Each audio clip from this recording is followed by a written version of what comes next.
ఇప్పుడు మీ డిమాండ్ ఏంది రెడ్డి గారు? నా డిమాండ్ ఒకటే డిమాండ్.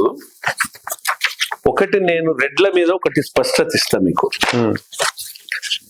ఈ రెడ్డి జాతి అనేది పీడిత వర్గాలకు పక్షాన పోరాడిన జాతి, పీడిత వర్గాలతో మమేకమై పోరాడినటువంటి జాతి, తర్వాత సామాజిక పోరాటాలు చేసినటువంటి జాతి, సాయుధ పోరాటం చేసినటువంటి జాతి రెడ్డి జాతి, తర్వాత స్వాతంత్ర పోరాటం చేసినటువంటి జాతి రెడ్డి జాతి. స్వాతంత్రం కొరకు, దేశ స్వాతంత్రం కొరకు. అట్లనే కాదు, ఇక్కడ తెలంగాణకు మాట్లాడుకుంటే తొలి దశ మలి దశ ఉద్యమంలో ప్రాణాలు అర్పించినటువంటి జాతి రెడ్డి జాతి. కాబట్టి ఈ రెడ్డి జాతిని మీరు కించపరచొద్దని ఒకటి చెప్తున్నా. రెండవది, రెడ్లను అసలు ఈ సమాజంలో రెడ్లే వద్దన్నట్టు మీరు భావ వ్యక్తీకరణ చేస్తారు. భారతదేశానికి స్వాతంత్రం కొరకు మొట్టమొదటిసారిగా పోరాడినటువంటి జాతి రెడ్డి జాతి.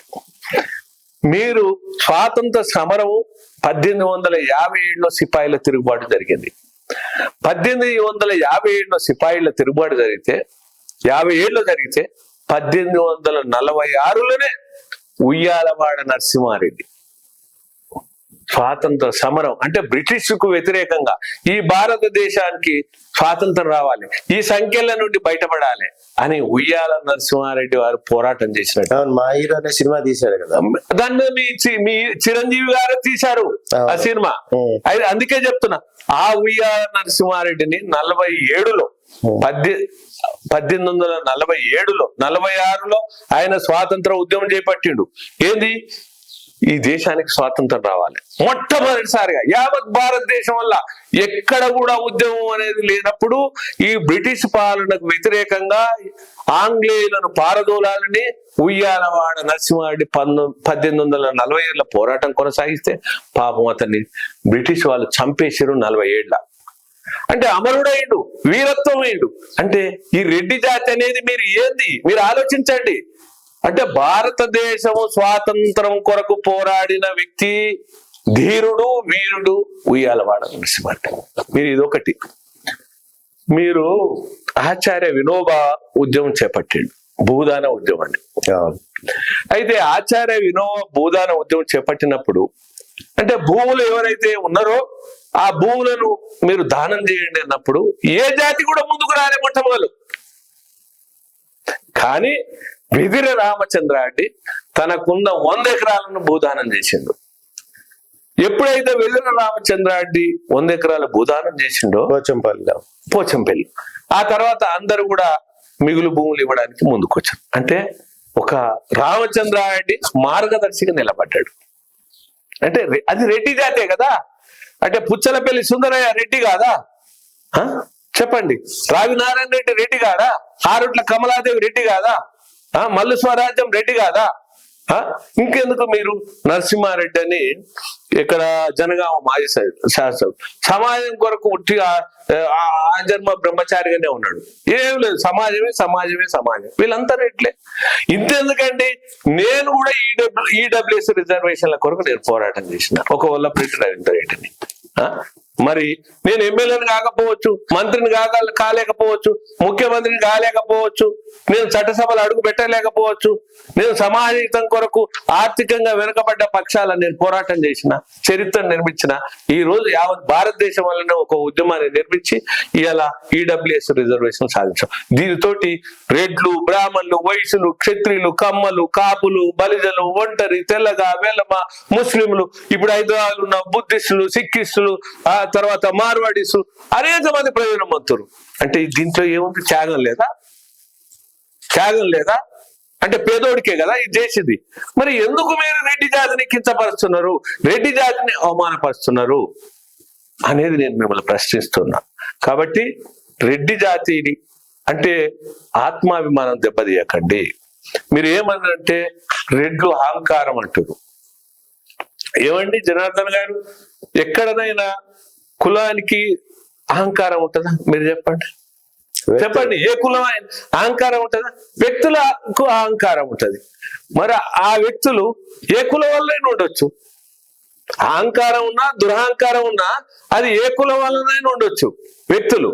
కానీ అహంకారాన్నైనా అపఖ్యాతినైనా అన్ని రెడ్డి జాతికే మీరు అంటగడుతున్నారు. ఇది ఎక్కడి పాపం అంటున్నా. అంటే మేము అగ్రకులాల్లో పుట్టడమే ఒక పాపం. అంటే ఈ సృష్టించబడ్డ కులంలో మేము కులాలలో జన్మిస్తున్నాం, ఈ రెడ్డి జాతిలో జన్మిస్తున్నాం, మాకేమన్నా తెలిసి జన్మించినావా? మీరు మీ కులాలలో జన్మిస్తున్నారు అనేది మాకేమన్నా తెలుసా, మీకేమన్నా తెలుసా? అటువంటి అప్పుడు కులాలను దోషిగా నిలబెట్టడం ఎంతవరకు సబబు? నీకు కోపం ఉంటే, నీకు ద్వేషం ఉంటే, నీకు పగ ఉంటే, నీ మీద ఆధిపత్యం చేసేవాని మీద, నిన్ను దోపిడీ చేసేవాని మీద నువ్వు తిరుగుబాటు చేయి, నిన్ను వివక్ష చేసేవాని మీద తిరుగుబాటు చేయి. అది నేను ఈ సమాజానికి చెప్పదలుచుకున్నా. అందుకొరకు ఈ తెలుగు ప్రజలు, యావత్ తెలుగు ప్రజలు ఏం చెప్తున్నారు అంటే మల్లన్న వ్యాఖ్యల మీద ఏం చెప్పాలనుకుంటున్నారు? నేను మల్లన్నని కాదు, అతని పేరే నేను మాట్లాడడం, నాకు అసలు పేర్లు తీసుకోవడం ఇష్టం ఉండదు. ఎవరైనా సరే ఈడబ్ల్యూఎస్ రిజర్వేషన్ల మీద ఎత్తివేతకు కుట్రలను అడ్డుకుంటాం మేము. అడ్డుకోవడంతో పాటు ఈడబ్ల్యూఎస్ రిజర్వేషన్లతో పాటు ఇంకా సాధించాల్సినటువంటి ఉన్నాయి. ఇప్పుడు ఈ అగ్రవర్ణ పేదలకు కూడా రెడ్లకు కానీ మిగతా కులాలు అన్ని కులాలకు ఇప్పుడు ఈబీసీ కార్పొరేషన్ కావాలి, ఈబీసీ స్టడీ సర్కిల్ కావాలి, ఈబీసీ కమిషన్ కావాలి, ఈబీసీ మంత్రిత్వ శాఖ రావాలి, వాళ్ళల్లో కూడా ఉపాధికి అవకాశాలు రావాలి, వాళ్ళల్లో కూడా అనేక రకమైనటువంటి దుర్భర పరిస్థితులు ఉన్నాయి. కాబట్టి వీరి కొరకు కూడా మిగిలిన డిమాండ్లు సాధించడానికి ఇంకొకటి నేను సమస్త జాతికి, సమస్త ప్రజలకు ఏం చెప్పదలుచుకున్నంటే, మీరు రెడ్లను ఒక రేవంత్ రెడ్డో లేకపోతే ఇంకో రెడ్డో అటువంటి కోణంలో చూడొద్దని చెప్తున్నా. రెడ్లల్లో కూడా మీకు వ్యవసాయ కూలీలుగా ఉన్నారని చెప్తున్నా, ఆటో డ్రైవర్లుగా ఉన్నారని చెప్తున్నా, హమాలీలుగా ఉన్నారని చెప్తున్నా, తాపీ మేస్త్రీలుగా ఉన్నారని చెప్తున్నా, పాన్ షాపులు నడిపే వాళ్ళు ఉన్నారని చెప్తున్నా, తోపుడు బండ్లు తోలే వాళ్ళు ఉన్నారని చెప్తున్నా. తర్వాత మీరు ట్యాక్సీలు ఊబర్ అన్న తెలుసు కదా, అట్లా కూడా వాళ్ళల్లో ఉన్నారని చెప్తున్నా. పిల్లలు పెళ్లిళ్ళు చేయలేనటువంటి పరిస్థితుల్లో అనేకమైనటువంటి కుటుంబాలు. ఆఖరిగా ఏం చెప్తున్నారు? ఈ కుటుంబాలన్నీ నేపథ్యంతో మీరు ఇదంతా గమనించి మీరు అధికారము కొరకు కొట్లాడడం వల్ల నేను తప్పుపడతలేను, కానీ తస్మాత్ జాగ్రత్త నేను హెచ్చరిస్తున్నా. మీరు రెడ్ల యొక్క ఆత్మగౌరవాన్ని కానీ రెడ్ల యొక్క ఆత్మాభిమానాన్ని కానీ దెబ్బతీస్తే మాత్రం ఊరుకునేది లేదు. అందుకే మేము కూడా త్వరలోనే హైదరాబాద్ నడిబొడ్డులో 1,00,000 మందితో హలో రెడ్డి చలో హైదరాబాద్ రెడ్డి జన ధర్మయుద్ధ వేరి, రెడ్డి జన ధర్మయుద్ధ వేరి అనేది మేము హైదరాబాద్ లో ఒక పెద్ద బహిరంగ సభ పెట్టి ఇది తెలుగు ప్రజలందరిలో చర్చింపజేసి, ఎందుకంటే వాస్తవాలు కూడా అందరికి తెలవాలి.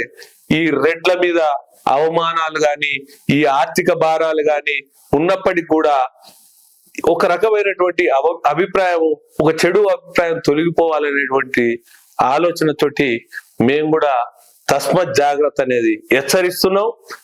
త్వరలో హైదరాబాద్ లో బహిరంగ సభ పెడుతున్నాం. అందరు ఆహ్వానితులే. నేను ఈ సీజే టీవీ ద్వారా యావత్తు తెలుగు ప్రజలకు, తెలంగాణలో ఉన్నటువంటి రెడ్డి సోదరులందరికీ, సోదరి మళ్ళందరికీ రేపు పెట్టేటువంటి బహిరంగ సభ ఏదైతుందో హలో రెడ్డి చలో హైదరాబాదు రెడ్డి జన ధర్మయుద్ధ వేరికి అందరూ ఆహ్వానితులని చెప్తూ, విధిగా ప్రతి ఒక్కరూ ఈ రెడ్డి యుద్ధ పేరుని మనం విజయవంతం చేసుకోవాలనేది పిలిపిస్తున్నా. అంతేకాకుండా ఈ యొక్క రెడ్డి జన ధర్మయుద్ధ పేరుకి అన్ని వర్గాల మద్దతు కూడా నేను కోరుకుంటున్నా.